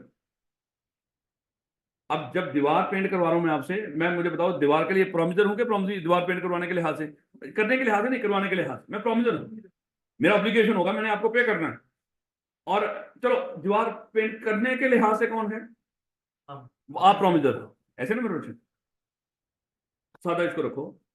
मैंने आपको कहा कि बेटा ये दीवार पेंट करो, आप चाहे दीवार खुद पेंट कर दो, यानी कि प्रोमिजर आपका हक है ना, जब दीवार पेंट कर दो कि आपको मिले, ये उस लिहाज से बात करें। तो आप चाहे खुद आके दीवार पेंट कर दो, या आपने किसी और वर्कर को भेज दिया जाओ भाई दीवार पेंट कर दो, तो चाहे काम आप आके कर दो चाहे कोई और कर दो, मेरे लिए वो कंसिडरेशन। अगर मैंने कहा था दीवार पेंट कर दो, चाहे वो प्रॉम्जी खुद आके कर दे, प्रॉम्जी कौन? जिसका हक है बाद में पैसे मिलने के। देखो अल्फाज बड़े जीबोगरीब उसने रखे हैं, लेकिन हमने उसी तरह पढ़ने जिस अल्फाज है। अगर मैंने कहा था कि बेटा ये, मैंने जाके दुकानदार को कहा सर ये मोबाइल सही कर दो, है? तो उसने मोबाइल सही खुद कर दिया हो, चाहे किसी अपने और हेल्पर से करवा दिया हो, अब वो प्रॉम्जी है। मैं ये नहीं कहूंगा सर ये कौन सा मोबाइल आपने सही किया, ये तो आपके हेल्पर ने किया है, तो मैं आपको पे नहीं करूंगा। वो कहता है कि भाई आपको मसला क्या है, मैं करूं या कोई और करे? हाँ, कोई पर्सनल नेचर का कॉन्ट्रैक्ट हो, वो हम कहेंगे वही करेगा जिसके साथ कॉन्ट्रैक्ट हुआ हो, बाकी कोई और भी कर सकता है। नहीं समझे? द कंसिडरेशन में भी पास्ट प्रेजेंट और फ्यूचर, और उसके बाद ये भी एसेंशियल ही है। The consideration must be something which the promisor is not already bound to do, because a promiser to do what a promiser is already bound to do add nothing to the existing obligations। बताने लगा हूं, जो काम करना किसी की पहले ही जिम्मेदारी हो, वो अपनी जिम्मेदारी पूरी कर रहा हो, आपको उसकी जिम्मेदारी पूरी करने से जितना मर्जी बड़ा बेनिफिट हो जाए, वो आपके लिए कंसिडरेशन नहीं हो।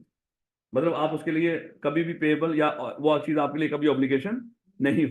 जब कोई चीज आपके लिए कंसिडरेशन में बोल रहा हूं ना, ये कंसिडरेशन ही नहीं, इसका मतलब क्या हुआ? आप उसके लिए प्रोमिजर नहीं बने, जितना मर्जी बड़ा बेनिफिट आपको मिल जाए, लेकिन जो बंदा आपको वो बेनिफिट दे रहा है, वो काम करना उसकी ड्यूटी थी, किसी और ने लगा रखी है वो ड्यूटी, जैसे गवर्नमेंट है। है। मान लो कि ये ट्रैफिक है, बेचारा बंदा धूप में खड़ा हुआ, लोगों को वहां पे कहीं ट्रैफिक जैम ना हो जाए, सारी ट्रैफिक को रमा रमा रखा हुआ उसने, या ट्रैफिक जैम हो गई, एक वार्डन आया, उसने क्या कर दिया, उस सारे मामले को सॉल्व कर दिया। तो भैया आपको फायदा तो मिला ना, लेकिन मुझे बताओ क्या वो काम करना उसकी ड्यूटी नहीं है?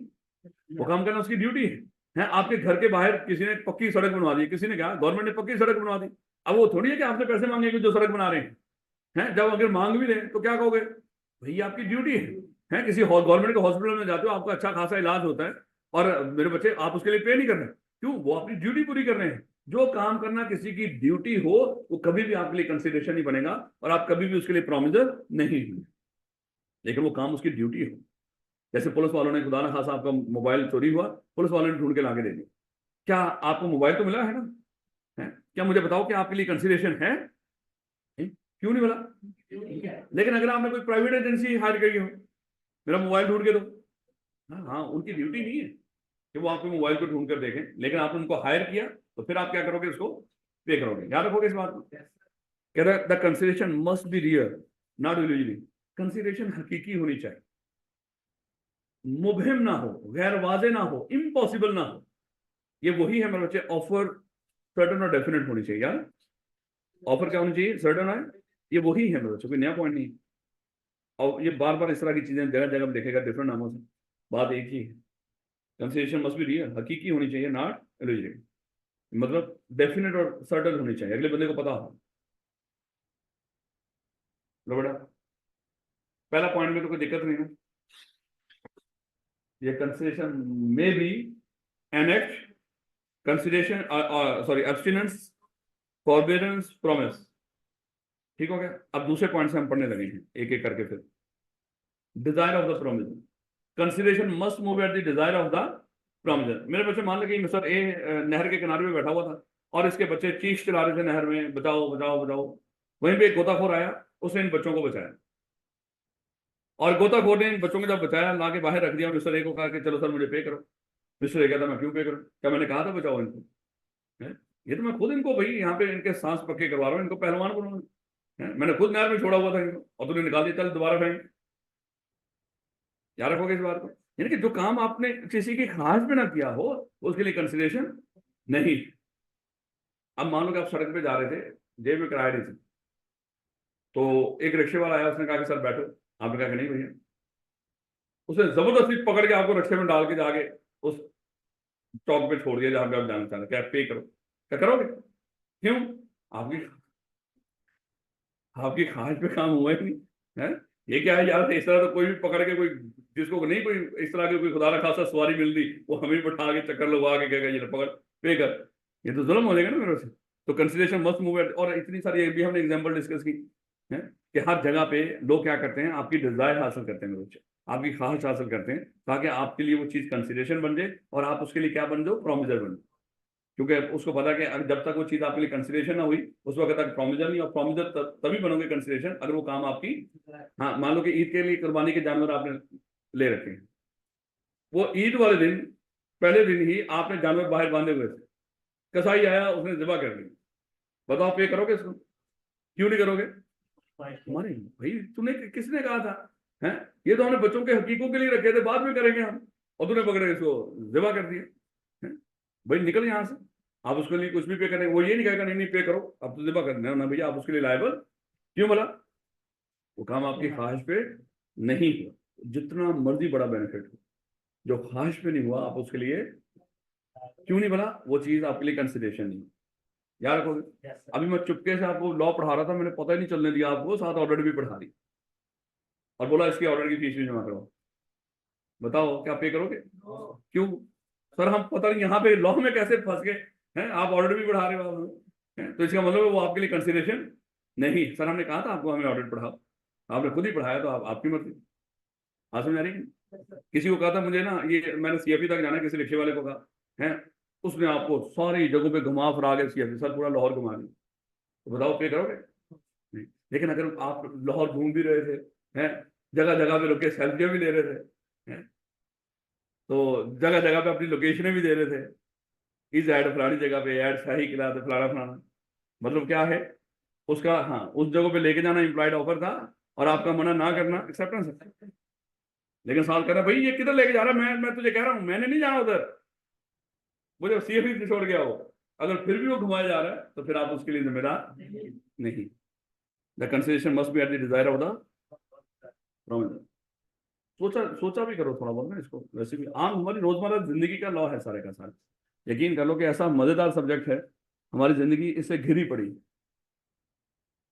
इसलिए मैं कह रहा हूँ कसाई तक को पता है लेकिन आपको नहीं पता नहीं।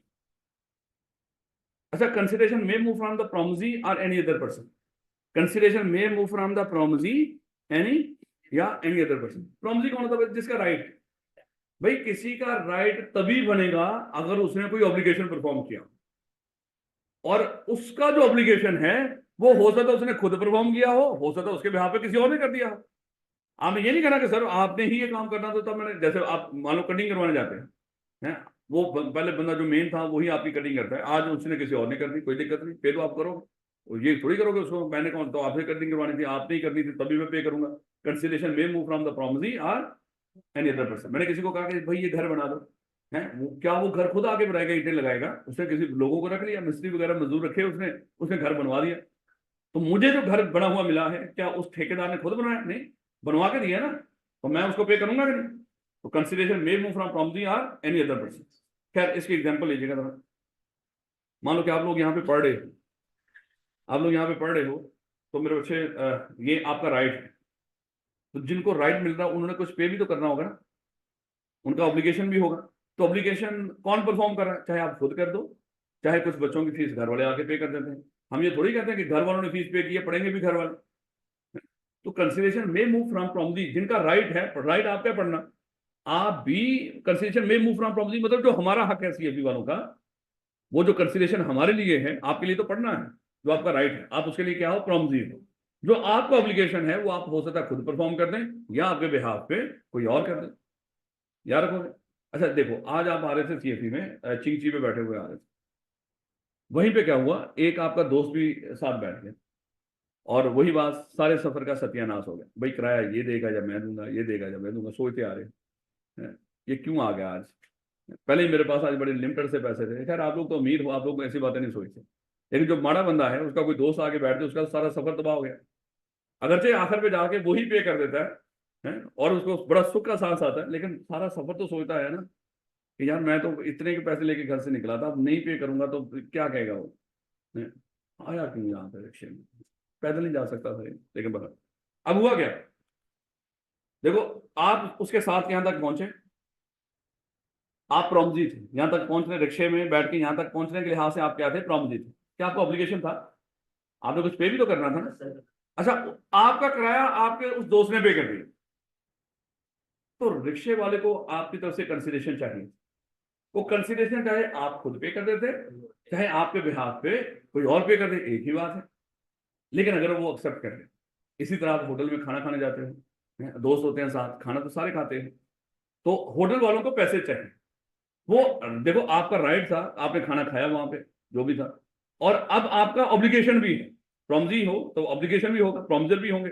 वो जो प्रोमिसर वाली आपकी रिस्पॉन्सिबिलिटी है वो कौन परफॉर्म करेगा? चाहे खुद परफॉर्म कर दो, चाहे कोई और परफॉर्म कर दे। एक दोस्त ने सबके पैसे दे दिए, इट्स ओके। जो होटल वाला, अब होटल के लिहाज से देखिएगा, होटल वालों को पैसे चाहिए थे, किससे? जिसको बेनिफिट मिल रहा है, कौन? प्रोमिसी।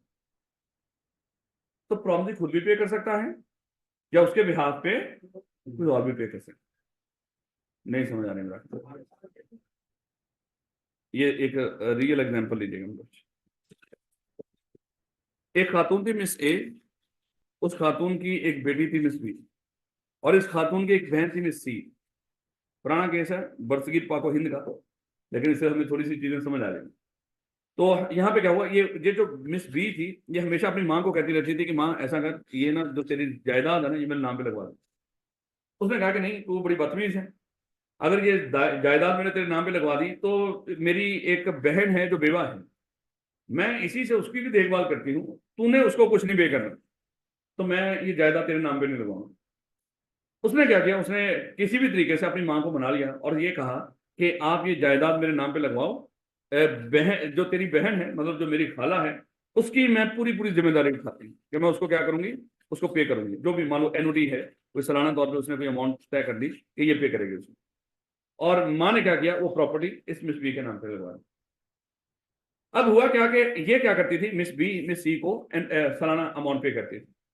कुछ अर्से बाद आपको पता ही है, इस तरह के लोग होते हैं हमारे घरों में भी, और फलाने बंदे को ये बेनिफिट क्यों दे रहा है, वो तुझे क्या देता है, फलाना फलाना, इस तरह के बेशरम लोग होते हैं। हमेशा मेरे बच्चे जो चीज़ आपको अच्छी लग रही हो वही करो, किसी के कहने पे कभी कुछ सही या गलत ना करो। हाँ, सही कर लो किसी के कहने, कम से कम कुछ गलत ना करो। तो खैर, इस तरह के लोग आएंगे, वो तेरा वो फलान देख, तेरा भाई वो आज फलानी चीज खा रहा था, तुझसे पूछा उसने, तू उसके लिए इतना कुछ लेके आता है, वो अकेला अकेला खा रहा था। ऐसे बेशरम वाहियात लोग आपको हर जगह मिल जाते हैं। तो ऐसे लोगों से क्या करना, बचना है। खैर वापस आओ। अब हुआ क्या कि मिस बी को किसी इसी तरह वाहियात इंसान ने जाके कहा कि भाई देख, तू तो अपनी खाला को पे करती है, तेरा ऑब्लिगेशन है खाला को एनओडी पे करना, तू उसके लिए लिहाज से प्रोमिजर है। भाई तू प्रोमिजी भी तो होनी चाहिए ना। कॉन्ट्रैक्ट के लिए एक बंदा एट ए टाइम प्रोमिजर प्रोमिजी दोनों होता है, और तेरा तो सिर्फ ऑब्लिगेशन ही ऑब्लिगेशन है, तेरा हक क्या है, तुझे खाला की तरफ से क्या मिल रहा है कि तू उसको एनओडी पे कर रही है। तेरी कोई भी कहती है, अच्छा मेरी कोई कानूनी जिम्मेदारी नहीं है, कहती नहीं, कानूनी जिम्मेदारी तभी होगी अगर आपको भी खाला से कोई बेनिफिट मिलेगा। खाला से तो आपको कोई बेनिफिट मिल ही नहीं रहा है। नो कंसिडरेशन नो कॉन्ट्रैक्ट अभी हम डिस्कस करेंगे, जहां पे आपको कुछ ना मिल रहा हो, आप उसको पे करने के लिए फिर लायबल नहीं हो। तो यहाँ पे उसके ये बात पल्ले पड़ गई, उसने कहा कि इसका मतलब मैं खाला को पे कर रही हूँ, लेकिन खाला तो वाकई मुझे कुछ नहीं दे रही, तो मैं खाला को फिर क्यों पे करूं। इसने क्या किया, ये एनओडी पे करना बंद कर। खाला चलेगी कोर्ट में, खाला चलेगी कोर्ट में। अच्छा, ये माँ के उसके खुदा न खासा मरने के बाद की बात कर रहे हैं। खाला चलेगी कोर्ट में, और कोर्ट में जाके उसने कहा कि जैसा भी देखें, इसने एनओडी पे करना इसकी जिम्मेदारी है, ये मुझे पे नहीं करना। अब ये बच्ची गई वहां पे कोर्ट में, ये इतनी भी छोटी नहीं, ये 18 साल से कम है। तो इसने जाके कोर्ट में बताया कि सर ये देखें, आप पढ़े लिखे बंदे हैं, समझदार हैं, मैं खाला पे एनओडी पे करती हूँ, लेकिन बदले में खाला मुझे क्या दे रही है। तो सर मुझे भी तो कुछ मिलना चाहिए ना, मैं तो खाली प्रोमिजर ही प्रोमिजर हूँ, प्रोमिजी तो मैं हूं नहीं। तो सर मेरी भी कोई जिम्मेदारी, यानी कि मेरा भी कोई हक होना चाहिए, मेरा हक है ही नहीं, यहाँ पे खाला मुझे कुछ नहीं दे रही, तो मैं बदले में इसको क्यों एनओडी पे करूँ। यहाँ पे जज साहब ने मुखातब होकर खाला से पूछा, वाकई ऐसी बात है, आपका कोई ऑब्लिगेशन नहीं था इसमें, आपकी कोई जिम्मेदारी नहीं, आपने उसको कुछ नहीं दिया आपने उसके बदले में, वो एनओडी पे करें। कहती नहीं, मैंने कुछ नहीं देखा। अच्छा देखो, एनओडी मिलने के लिहाज से खाला क्या थी बोला, प्रोमिजी, उसका हक था। और एनओडी देने के लिहाज से मिस बी क्या थी, प्रोमिजर। अब मिस बी तो उसको एनओडी पे कर रही है, लेकिन मिस जो सी है वो उसको कुछ भी नहीं पे कर रही। लेकिन यहां पे मिस सी ने कोर्ट को बताया कि सर अगरचे मैंने इसको कुछ नहीं दिया, लेकिन मेरी बहन ने प्रॉपर्टी इसको इस बेस पे नाम पे लगवाई थी कि मुझे एनओडी पे करें। तो जैसा आपने उसको पूछा मिस बी को कि ऐसे ही था, उसने कहा कि सर ये तो बात थी वैसे, तो लेकिन वो तो मेरी माँ ने दिया ना। तो यहाँ पे जैसा साहब ने ये बात पढ़ के सुनाई, कंसिडरेशन आपको कुछ मिलना चाहिए था ना। Consideration may move from the promisee or any other person, इससे कोई फर्क नहीं पड़ता ये खुद पे कर रही हो या कोई और पे कर दे, एक ही बात है, याद रखोगे इस बात को। तो consideration may move from the promisee or any other person, कल पढ़ेंगे उससे एक और एग्जांपल लीजिए। मिस्टर ए वो चिप्स वाले के पास खड़ा हुआ, चिप्स खा रहा, और ये है वो चिप्स वाला। मिस्टर ए जब चिप्स खा रहा था ना, वहीं पे एक बच्चा आ गया, और बच्चा आके मिस्टर ए को देख रहा है चिप्स खा रहा है। उसने कहा कि यार देखिए बच्चा है, तो इसको भी खाना चाहिए, इसका हक है, लेकिन लगता है इसके पास पैसे ही नहीं। ऐसे में मिस्टर ए ने चिप्स वाले को कहा कि भैया ऐसा कर, 50 रुपए के इसको भी चिप्स दे दो, 50 रुपए के इसको भी चिप्स दे दो। अब मेरे बच्चे मुझे बताओ, चिप्स मिलने के लिहाज से ये एम क्या है, प्रॉमिस, उसका हक है ना, उसको चिप्स मिलने चाहिए। तो लेकिन इसका ऑब्लिगेशन भी तो है ना, कि ये क्या करेगा, चिप्स वाले को 50 रुपए पे करेगा, चाहे वो ये खुद पे कर दे, चाहे इसके बिहाफ पे कोई और पे कर दे, इट्स ओके। कानून कहता है कंसिडरेशन होनी चाहिए, चाहे वो प्रॉमिजी खुद पे कर दी हो या किसी उसके बिहाफ पे किसी ने कर दी। याद रखोगे इसको, consideration may move from the promisee or any other. तो जब भी कभी भी कोई आपका ऑब्लिगेशन कोई और बंदा पे कर रहा होगा ना, वहां पे आपने ये दिमाग में लेकर आनी है बात कि लॉ ने कहा था consideration may move from promisee or any other person. यानी कि हर जगह पे कोई दोस्त आपका कोई इस तरह का साथ है, और उसको हर जगह पे ये कानून consideration may move from promisee or any other person पे करता कि कॉन्सेप्ट क्लियर है। तो कॉन्सेप्ट क्लियर करते करते पहले उसको आप दिवालिया करवा दो। कंसिडरेशन में मूव फ्रॉम प्रॉमिजी, खाना मैंने खाना है लेकिन पैसे तूने पे करने हैं, सफर मैंने करना है, किराया तूने पे करना है। तो ये ऐसे कर करके मेरे बच्चे, पढ़ना मैंने है, फीस तूने देनी है। तो consideration may move from promisee or any other person. ऐसा तो नहीं करोगे? चले, होता है लेकिन करना नहीं मेरे बच्चे। तो यहीं से मेरे बच्चे कल शुरू करेंगे इंशाल्लाह। कल आपको पता है कि हमारा आखिरी दिन होगा छुट्टियों से पहले। उसके बाद इंशाल्लाह छुट्टियों के बाद इकट्ठे होंगे 24 जून को, सुकून से तसल्ली से ईद मनाएंगे पूरे 7 दिन इंशाल्लाह। क्या बात वाले, क्या ईद है तो यानी कि ऐसा नहीं कि खुदा ना खासा अगले वीक में, ईद वाले वीक में आपको बुला लूं, क्योंकि ईद वाले वीक में लाहौर में आना वबाल से कम नहीं होता मेरे बच्चे। ना होटल खुला होगा, ना हॉस्टल प्रॉपर काम कर रहे हैं। तो खुद सोचें घर वाले यशी कर रहे होंगे और आप यहाँ पे खुदा ना खासा खज्जल खुआर हो। इसलिए मेरे बच्चे संडे से पहले आप लोगों ने लाहौर में एंटर नहीं होंगे तो याद रखना है उस सारी खज्जल खुआरी के आप खुद जिम्मेदार हैं। याद रखोगे इस बात को? कौन सा संडे बोला? हाँ, 23 वाला। 23 जून को आप लाहौर वापस आइएगा, अगर तो हौस प्राइस। ये ना हो कि आप ये कहेंगे हम आएंगे 23 को, लाहौर रहते भी लाहौर हो, बाहर निकल जाए, फिर यहीं पे रहना अगर लाहौर के। चले इंशाल्लाह मुलाकात होगी कल में रोज। और टेस्ट, कल आपका टेस्ट होगा चैप्टर नंबर 2 का दोबारा, आज भी है ना? हाँ, कल फिर होगा। उम्मीद है कल शायद आखिरी टेस्ट होगा चैप्टर 2, फिर हम मिला मिला के लेंगे चैप्टर 2 3 इस तरह करें। ठीक हो गया? कोई सवाल हो तो मेरे बच्चे पूछ लिया था। कौन सा सोशल था? होटल वाले के साथ सोशल? खाला पुफी का पुत्र है। हाँ, तो आपस में सोशल होंगे ना। होटल वाले के साथ सामने पे तो करना ना, होटल वाले खाना खा रहे थे ना, आप कौन सी एग्जांपल कह रहे थे? नहीं नहीं, सोशल नहीं, ऐसा हमने कहा था। सोशल वो आपस में घरेलू मामला में होता है। अगर कोई कमर्शियल या कोई बिजनेस मामला हो, इससे कोई फर्क नहीं पड़ता। ये ना कहना कि इस तरह का मामला भी सोशल ही हो, नहीं नहीं। उसकी जिम्मेदारी कानूनी तौर पे जिम्मेदारी डाल के गई है वो। उसको जायदाद लगवाई उसके नाम पे कि उसको सपोर्ट करेगी, ये घरेलू मामला नहीं रहता मेरे बच्चे, इस तरह का मामला सोशल में रखना, इतना ना रखो। वो तो यारी दोस्ती इस तरह के मामला में होता है। तो इतना बड़ा मामला तो सोशल रख रहा है उसको। जायदादों के रौले कभी खत्म ही नहीं हुए दुनिया में।